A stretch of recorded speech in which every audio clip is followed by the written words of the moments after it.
Namaskar. Ah Namaskar. bien, bon, aujourd'hui on est en français. Un privilège de t'avoir. Est-ce que tu désires dire un couple de mots? J'ai perdu l'habitude de parler français. Mon français, là, oh là, je vais partir en anglais. Tu peux te présenter un petit peu en quelques mots? Ce que tu fais, tout ça, et puis bon, si tu as envie de parler un petit peu par rapport à brièvement nous, tu peux le faire. Mhm. Euh, je suis Cláudia Oliveira. Euh, Mon domaine de pratique, c'est depuis toujours en lien avec les corps, donc la danse, les mouvements, l'expression de l'être par les mouvements. Et, euh, et donc, dans mon cheminement, j'ai connu Daya, qui, pour moi, c'était vraiment me remettre dans la voie du chemin d'éveil de conscience, qu'on peut dire, dans les bouddhismes, dans le Dzogchen, et dans une pratique vraiment d'être dans la présence, d'être dans quoi qu'il arrivait dans notre vie, donc d'être dans l'accueil de ce qui est, sans juger. Et avec Daya, j'ai vécu plusieurs années et c'était vraiment à peu près 6 ans et demi. Ça équivalait pour moi 20 ans de pratique au plus.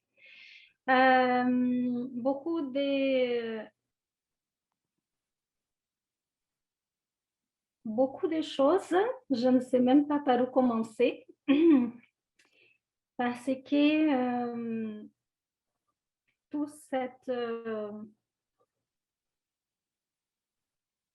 tout cela m'a permis de vraiment d'être dans la conscience, non seulement dans mon corps, mais la conscience de l'interrelation avec l'autre, avec les tout, d'une autre manière. Je me rappelle quand on a vécu les tremblements de Népal, etc., plusieurs situations où on avait, notre vie était un peu, entre parenthèses, en risque. Et c'est là mon plus grand éveil. C'est avec lui, j'ai vécu ces grands moments où j'ai été mise à la preuve de tout ce qu'il essayait de m'enseigner depuis un moment, d'être vraiment dans cette présence. Et quoi qu'il arrivait autour, qui pourrait être chaotique, quand on est dans cette présence, on est à la bonne place. Et c'est là que tout a vraiment changé pour moi dans un sens plus profond. Et si j'ai à dire qu'est-ce que j'ai appris avec Daya à vraiment à être dans cette présence et dans mon quotidien, appliquer ça malgré que ce n'est pas si évident toujours, surtout de nos jours. Mais c'est merveilleux et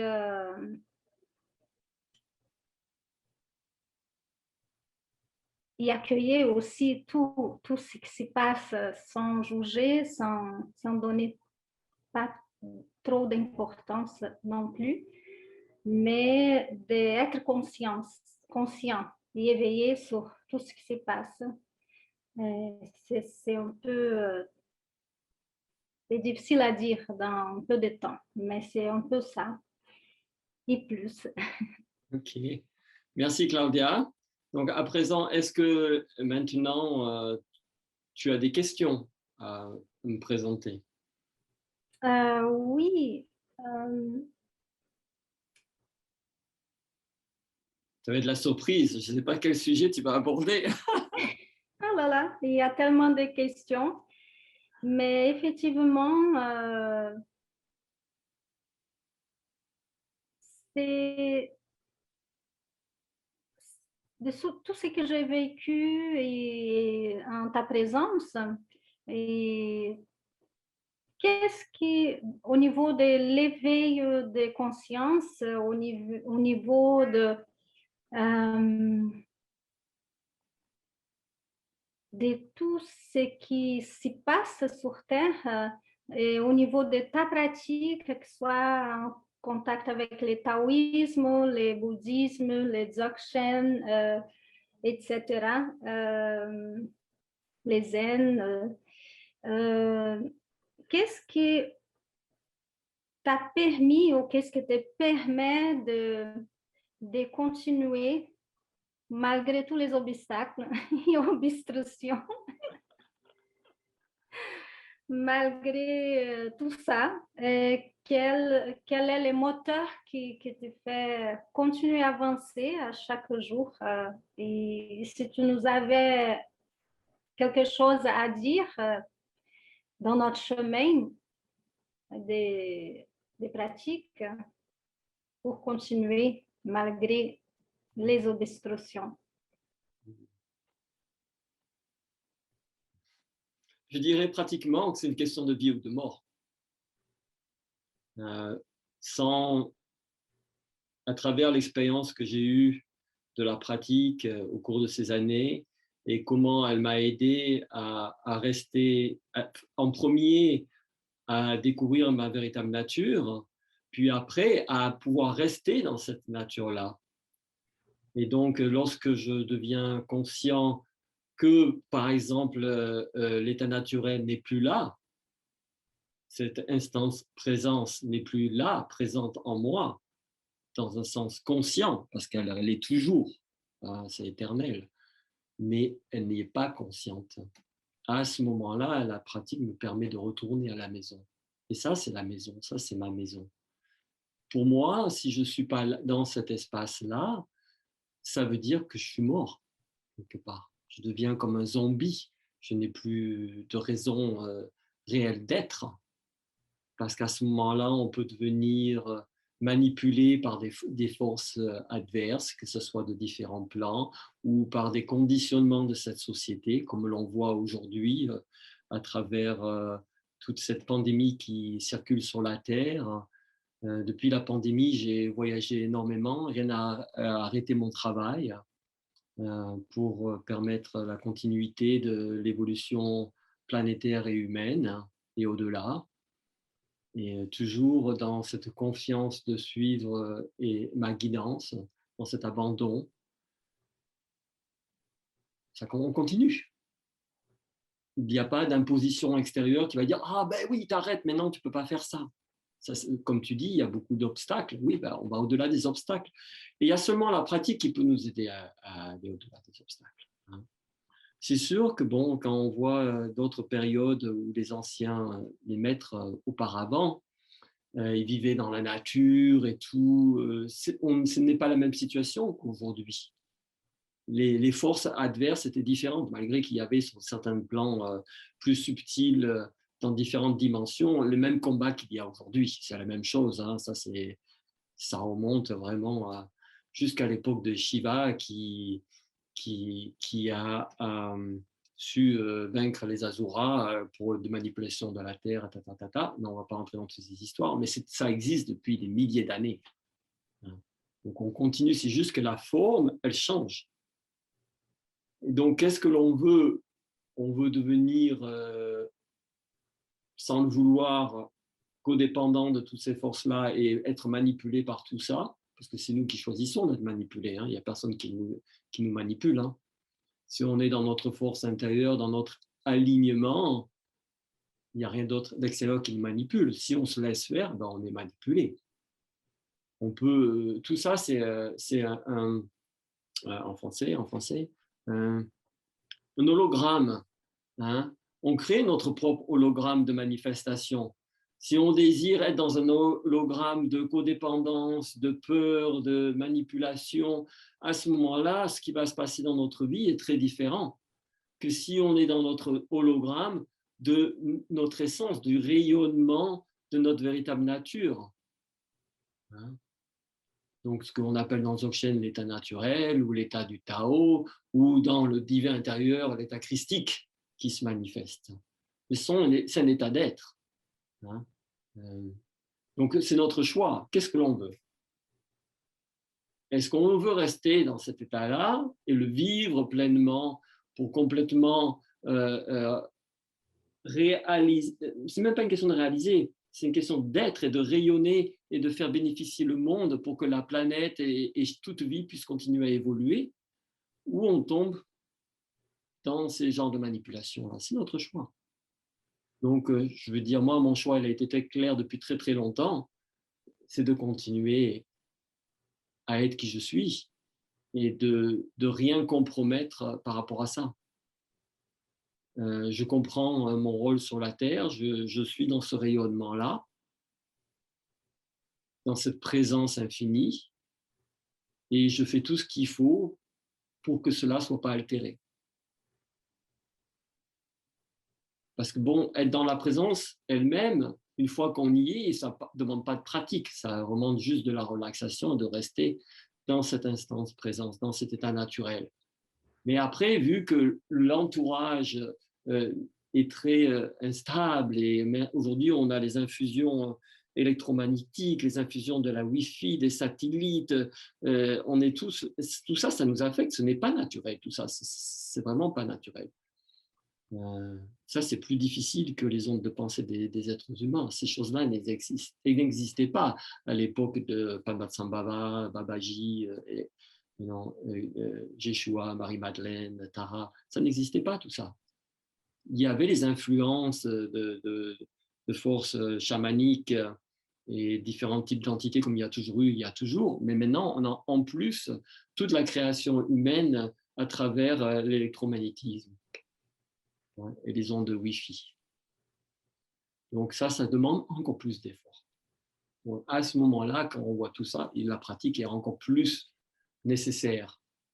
Même les grands maîtres du passé nous ont prévenus de tout ça. Et ils ont même parlé de certaines pratiques qui nous permettraient d'aller au-delà. Est-ce que ça répond à ta question? Oui, et comment, qu'est-ce que tu pourrais, alors, par rapport à tout ça, la découverte de la véritable nature, hein, parce qu'on entend parler dans plusieurs traditions, et, et les gens sont un peu perdus aujourd'hui. Donc, quand on parle si tu peux parler un peu plus de l'éveil de soi, la découverte de notre véritable nature, qu'est-ce que cela veut dire véritablement, et dans des mots simples de nos jours, qu'est-ce qui peut faire en sorte qu'on puisse vraiment reconnaître la voix, notre voix. Ok.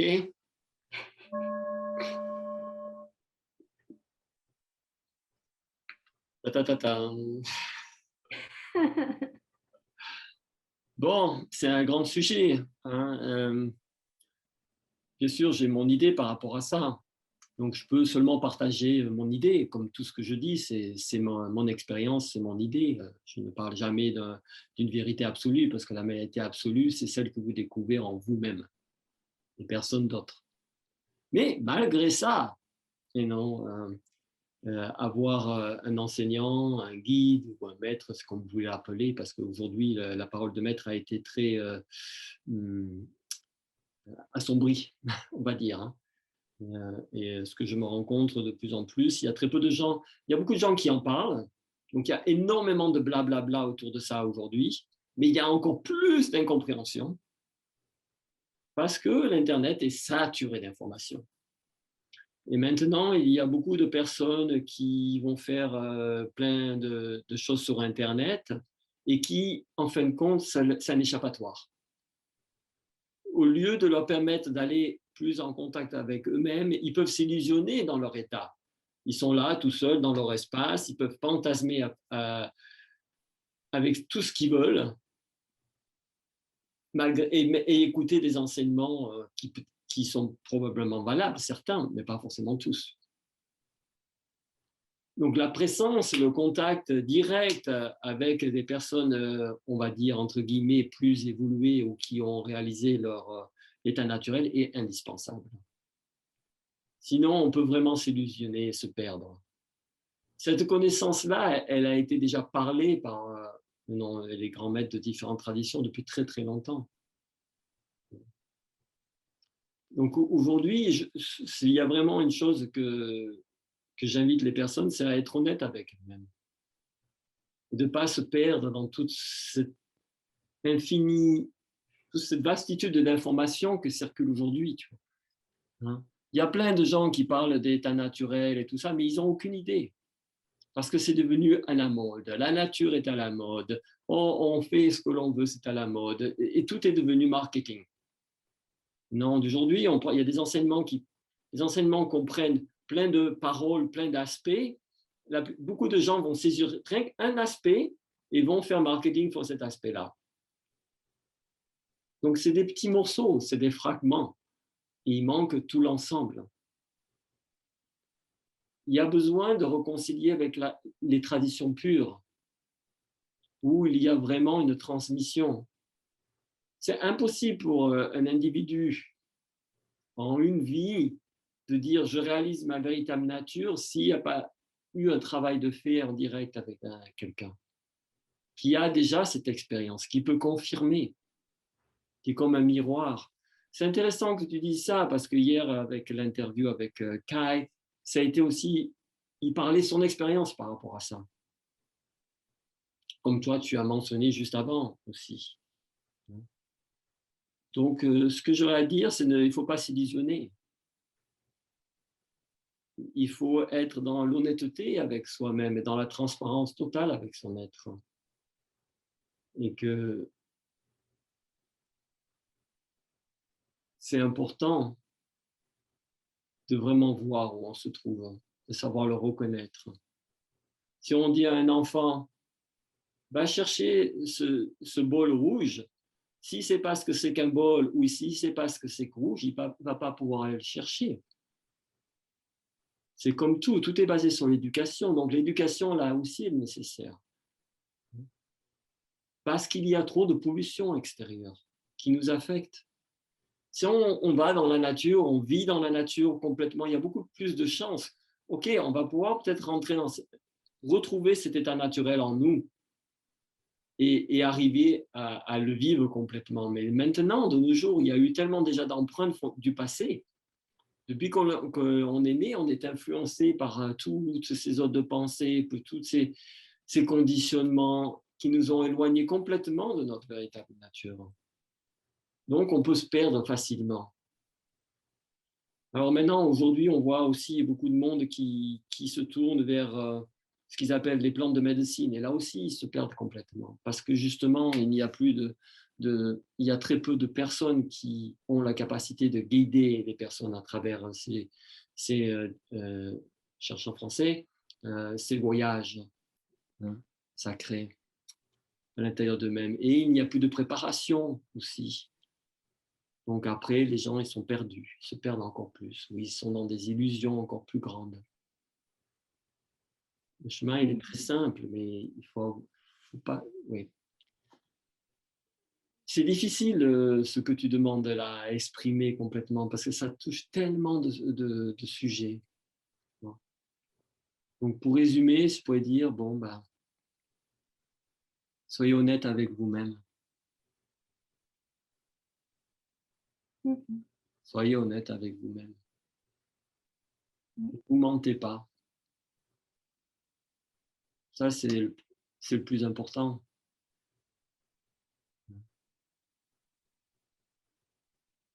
Puis après, de là, le reste viendra. Qui devra être sur votre chemin viendra sur votre chemin. Et vous serez plus en contact avec votre essence qui vous guidera, votre intuition. Donc, créez pas l'espace pour celle-ci de se développer parce que chaque fois on n'a pas confiance, il y a l'intuition de quelque chose, elle est là, elle vient, tout le monde est là. Et tout de suite, hop, il y a les autres choses qui viennent. Le mental, il arrive, oh non, c'est pas ça, oh, les peurs, etc. Et donc là, c'est parti. L'intuition n'a pas été saisie sur le moment quand elle est arrivée. On lui a donné place pour autre chose et c'est fini. Et puis voilà, on se perd. Donc, tout simplement ça. Et après, bien sûr, si vous êtes sérieux dans la démarche et que vous voulez dédier du temps, il faut trouver un enseignant qui corresponde, qui ait déjà cette expérience, qui peut être dans ce rayonnement-là, pour vous permettre de retrouver en vous-même cet état naturel. Ça me fait penser un peu les Christ qui parlaient quand la maison est vide, il y a quelqu'un qui peut occuper. Oui. Et donc, dans ces chemins-là, on va vers la fête de Vésac. Et je souhaiterais un peu que tu puisses parler un peu de la réalisation, comme on parle de se reconnecter avec notre véritable nature. Donc, c'est être honnête avec soi-même et je pense être authentique avec soi-même. Ça me fait penser à une petite joke quand on va aller acheter un soulier, surtout les femmes, il y a des sandales qui sont magnifiques avec des bijoux, etc. Et ah, mais c'est trop beau, mais bon, mais c'est trop serré pour les pieds, ça va pas. Et on est là, non, mais c'est trop joli, on veut continuer. Et je pense que c'est cette authenticité dans la vie de savoir, je pense que tu parles de savoir vraiment ce qui est authentique et véritable à chaque pas dans notre chemin, c'est ça? Et donc, dans ce sens-là,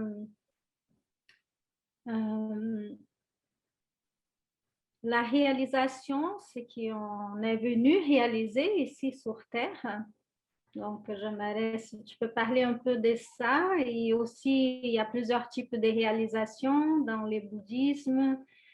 La réalisation du Bouddha, dans les Dzogchen, les corps d'arc-en-ciel, etc. J'aime beaucoup les corps d'arc-en-ciel.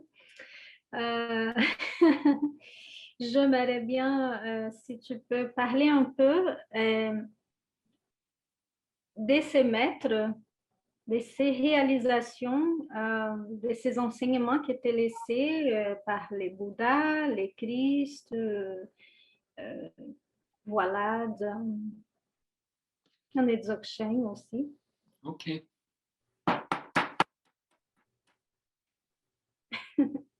Ah, qui c'est qui tape à la porte?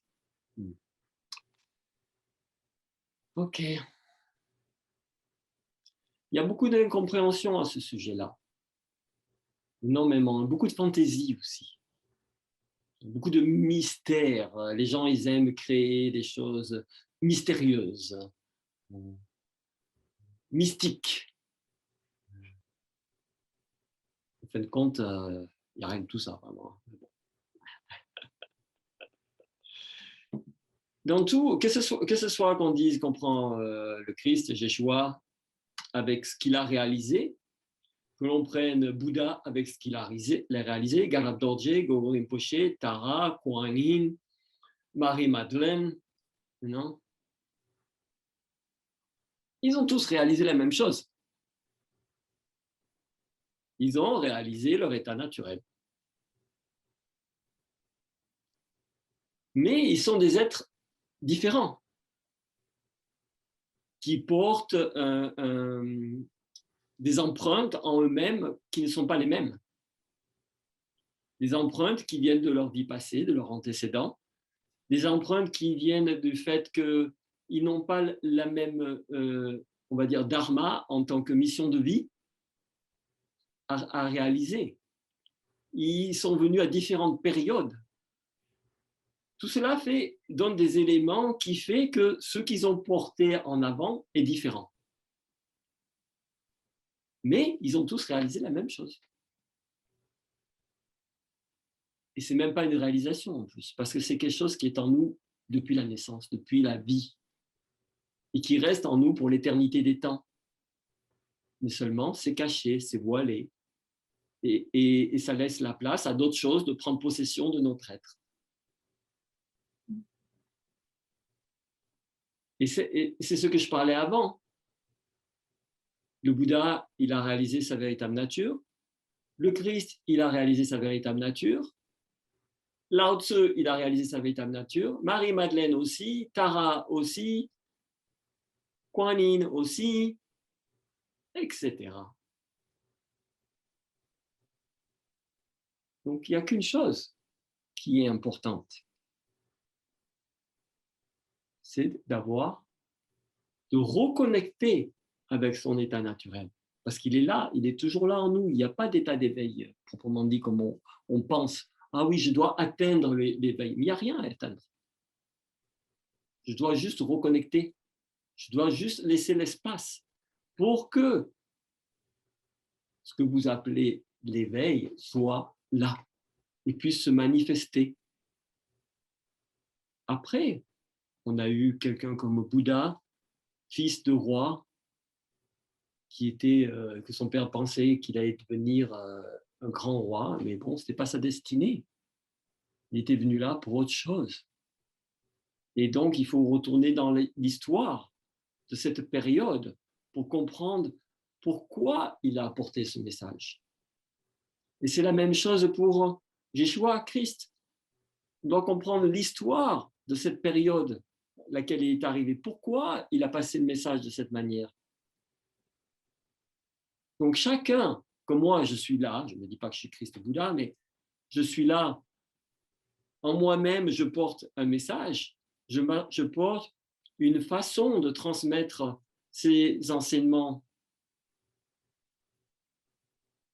qui est en résonance avec ce qui m'entoure. Je ne suis pas comme un mouton qui suit.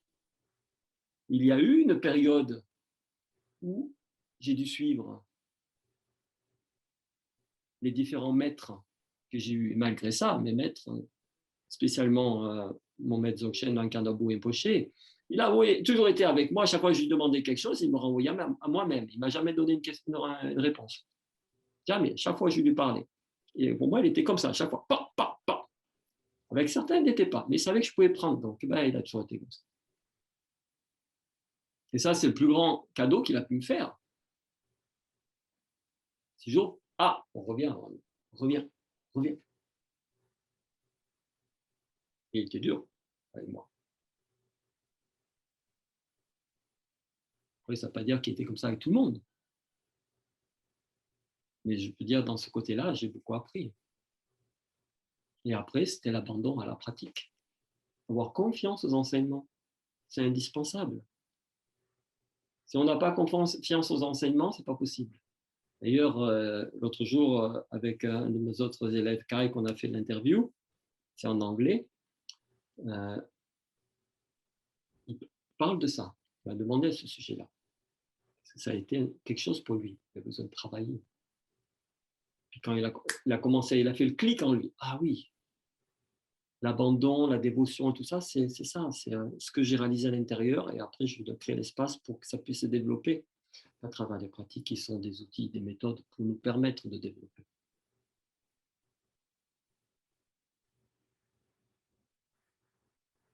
Est-ce que je réponds à ta question? Oui. Et par rapport à ça, quelle est la plus grande...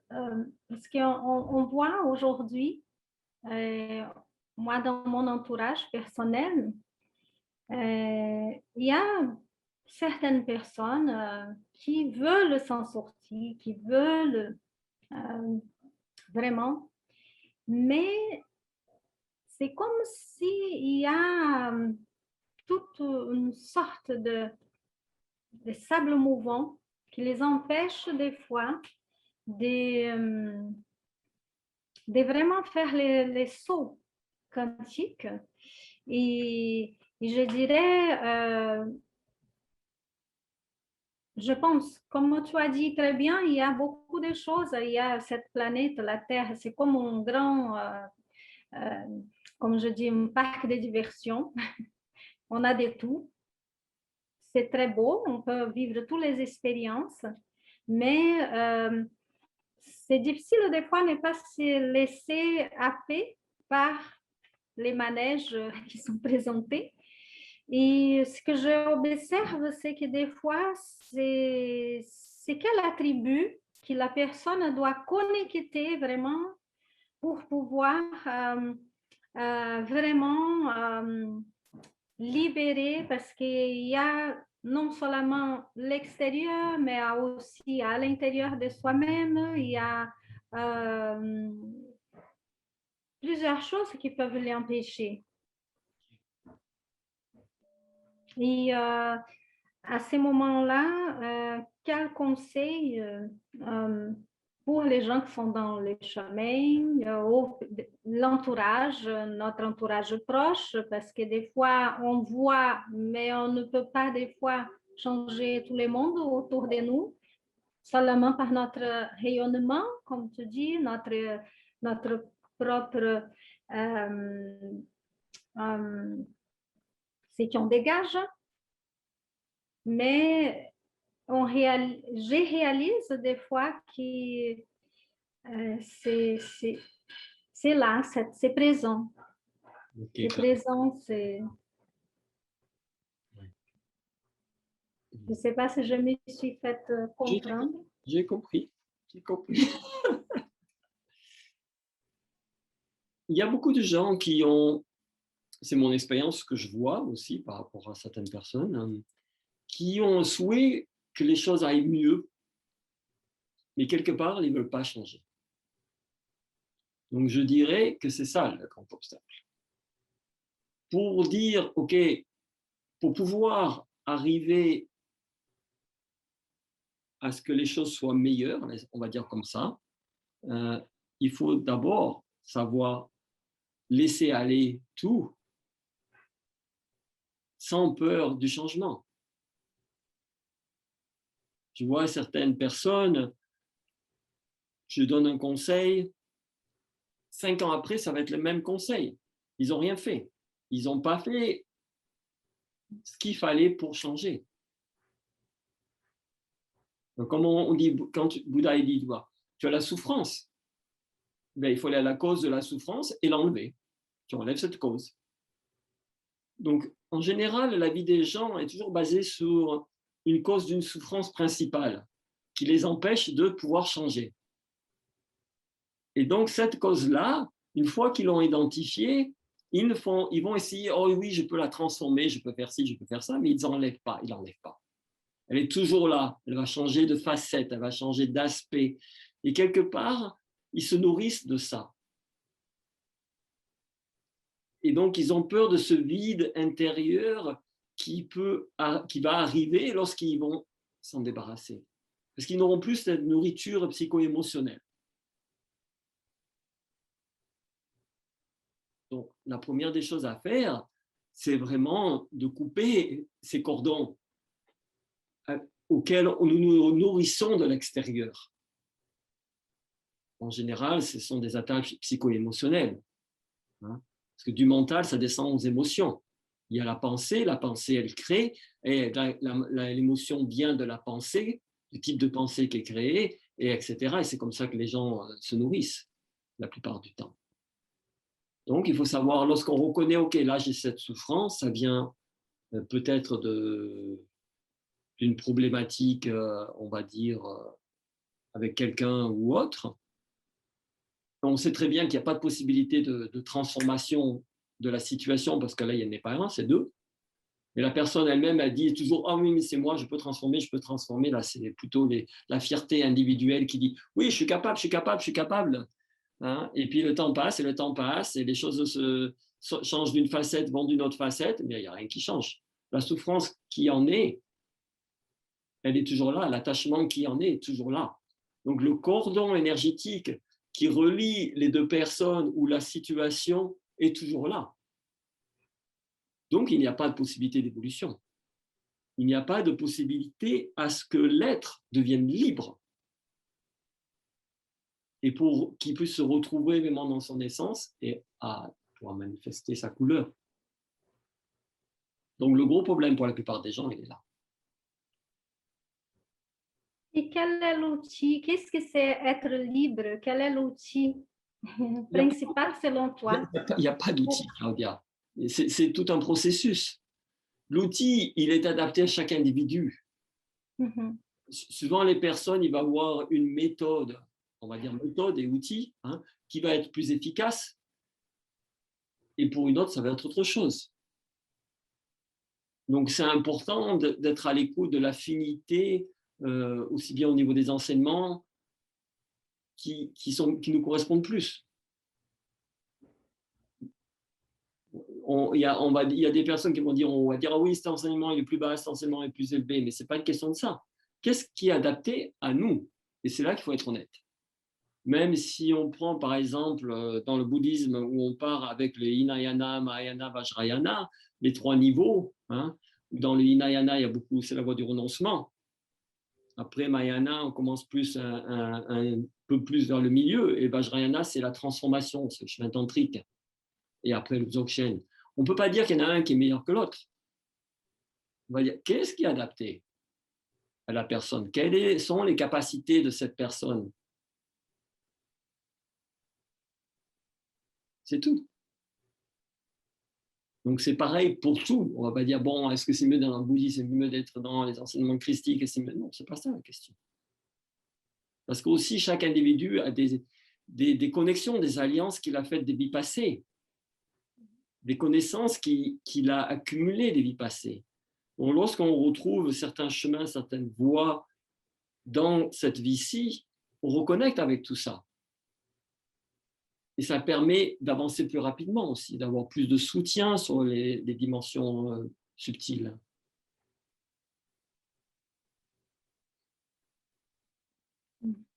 Si tu as une petite question, on peut en faire encore une. Et puis après, on a passé notre temps. Oui. Très simple. Bref, question.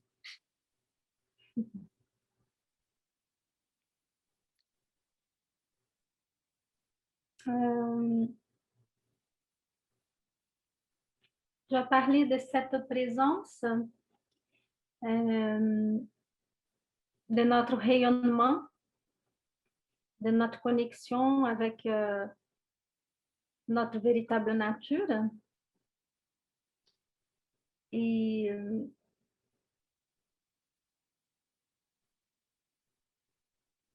comment tu pourrais résumer pour toi comment ça se passait cet éveil? Parce que je me rappelle très bien quand on était en train de faire une pratique et que tu m'as dit, Claudia, justement, les maîtres, l'importance du maître, du gourou dans la vie du disciple, c'est lui montrer la voie et les chemins. S'il ne sait pas que cette couleur est rouge, il ne peut pas identifier. Et je me rappelle très bien qu'à un moment, on était en méditation et ça, même au téléphone, on n'était même pas face à face. Et tu m'as dit, là, tu n'es pas dans l'état de présence. Et moi, j'ai dit, mais zut, comment ça se fait qu'il ait capté ça là? Et c'était super génial comme expérience parce que j'ai réalisé effectivement que je n'étais pas et je voulais rentrer dans l'état de la présence Et ça m'a pris un moment, mais au moment que j'ai rentré, au moment, tu l'as dit, là, tu es dans l'état de la présence. Et pour moi, c'était marquant. Et c'était quelque chose, justement, tu m'as montré qu'est-ce qui c'est et qu'est-ce qui n'est pas, quand on est et quand on n'est pas. Et donc, ça restait vraiment ancré en moi. J'ai un paramètre pour savoir. Et, mais je vois que dans la vie, pour ça, l'importance de maître, de gourou, et c'est vrai que dans cette vie, on voit qu'il y a beaucoup de choses qui font que les gens s'y perdent parce que justement, ils n'ont pas cette guidance comme il faut. Et donc,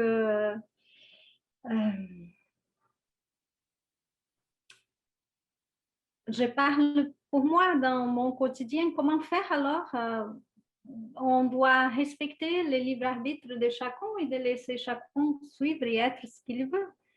Mais ce n'est pas évident. Bon, là, tu as fait, une petite question en long discours qui, Oui. qui a des dizaines de sujets.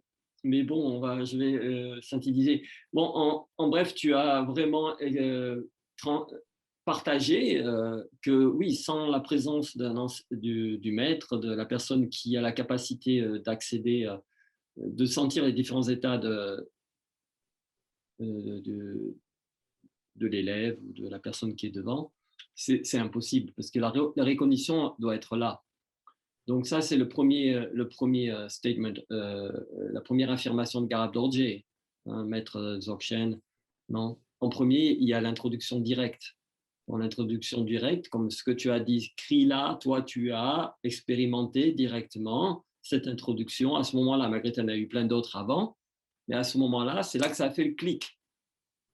Tu vois, ce clic, il peut se faire aussi bien lorsque le maître fait dans un contexte particulier l'introduction directe. Si la personne ne l'a pas reçu là, après elle fait les pratiques et ça peut se passer au moment de la pratique, ou sinon ça se passe comme ça s'est fait là par exemple. Avec moi, souvent avec les gens, c'est quand ils sont dans chaque moment de la vie. Comme là, c'était un autre moment au téléphone. Et puis, clac, ça se pointe, je porte cette reconnaissance-là. Et ça reste. Et donc là, on a une référence. Ah oui, ça, c'est notre véritable nature. Et donc après, on est dans la deuxième phase, bon, des enseignements ou aller au-delà des doutes, deuxième affirmation de Garab Dorje. Donc là aussi, il y a des méthodes très précises qui nous permettent d'aller au-delà de tout doute. Lorsqu'il n'y a plus de doute que c'est ça, il n'y a plus rien à chercher. À ce moment-là, on s'abandonne à cet état-là. Et on fait tout ce qu'il peut pour revenir à l'état et le développer. Donc, développer, troisième affirmation de Garab Dorje. Et c'est ça qui, après, peut porter à la réalisation du corps de lumière. Donc, voilà.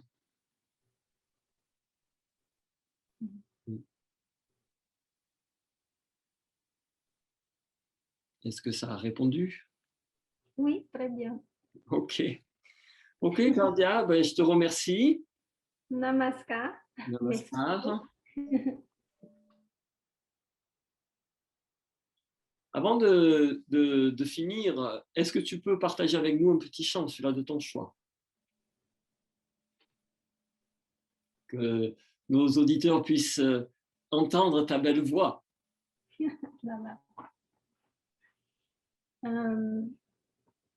Tu as un choix, Non, ce qui une te idée? vient.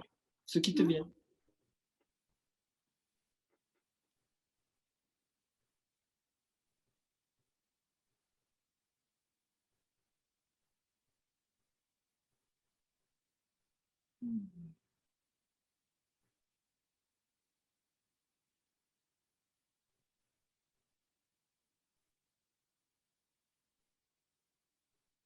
Hmm.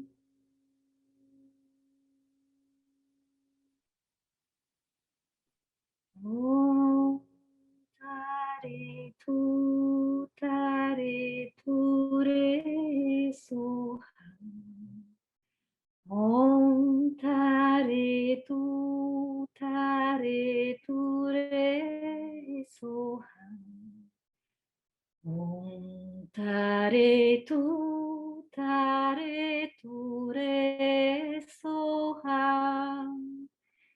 Om tare tu re soham. Om tare tu re soham.